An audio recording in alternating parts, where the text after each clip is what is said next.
गृहपति नाम रखा जाना। नारद जी द्वारा उसका भविष्य कथन। पिता की आज्ञा से गृहपति का काशी में जाकर तप करना। इंद्र का वर लेने के लिए प्रकट होना। गृहपति का उन्हें ठकुराना। शिव जी का प्रकट होकर उन्हें वरदान देकर दिक्पाल पद प्रदान करना तथा अग्निश्वर लिंग और अग्नि का महात्म्य नंदीश्वर कहते हैं। मुने घर आकर उस ब्राह्मण ने बड़े हर्ष के साथ अपनी पत्नी से यह सारा वृत्तांत कह सुनाया। उसे सुनकर विप्र पत्नी सुचिस्मती को महान आनंद प्राप्त हुआ। वह अत्यंत प्रेम पूर्वक अपने भाग्य की सराहना करने लगी। तदंतर समय आने पर ब्राह्मण द्वारा विधि पूर्वक गर्भाधान कर्म संपन्न किए जाने पर वह नारी गर्भवती हुई। फिर उन विद्वान मुनि ने गर्भ के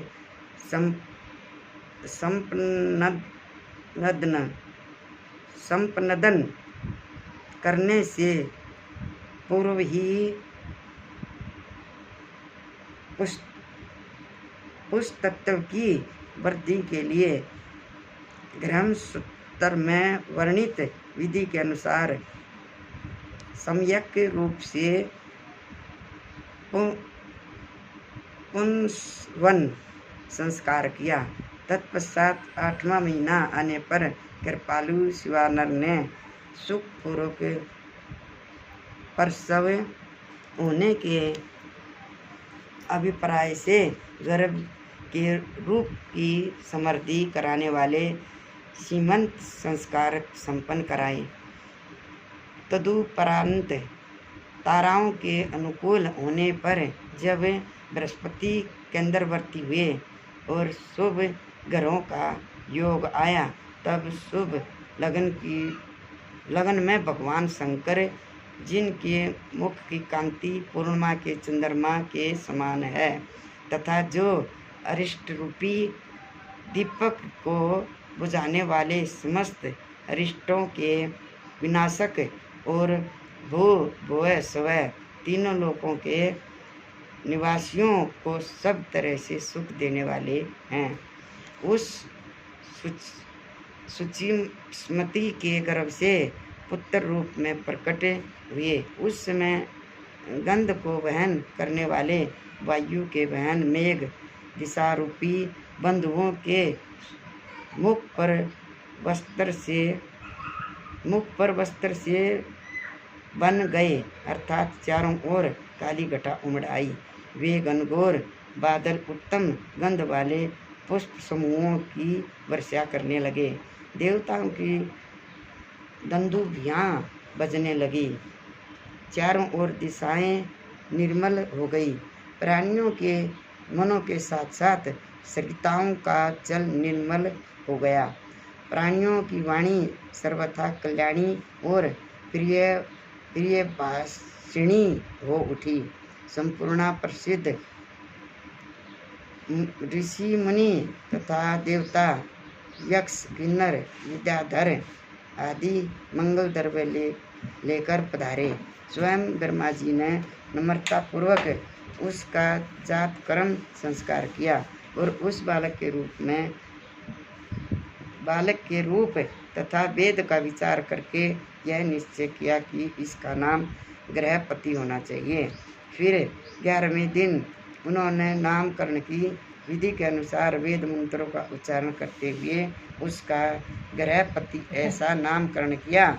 तत्पश्चात सबके पितामह ब्रह्मा चारों वेदों में कथित आशीर्वादात्मक मंत्रों द्वारा उनका अभिनंदन करके हंस पर आरूढ़ हो अपने लोक को चले गए।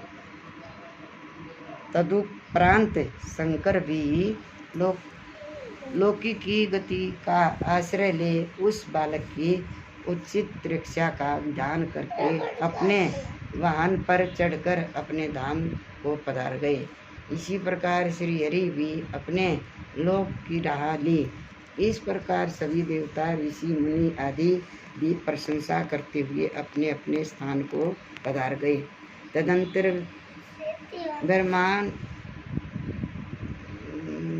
ब्राह्मण देवता ने यथा समय सब संस्कार करते हुए बालक को विद्याध्ययन कराया। तत्पश्चात 9वां वर्ष आने पर माता पिता की सेवा में तत्पर रहने वाले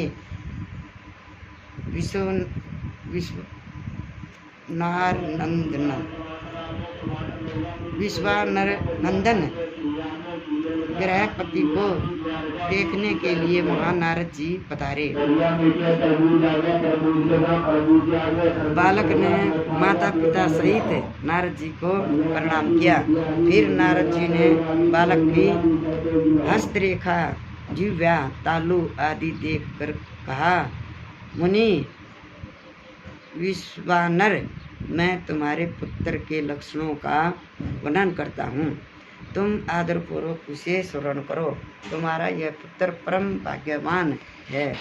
इसके संपूर्ण अंगों के लक्षण शुभ हैं, किंतु इसके सर्वगुणा संपन्न संपूर्ण शुभ लक्षणों से संवंतित है और चंद्रमा के समान संपूर्ण निर्मल कलाओं से सुशोभित होने पर भी विधाता ही इसकी रक्षा करें।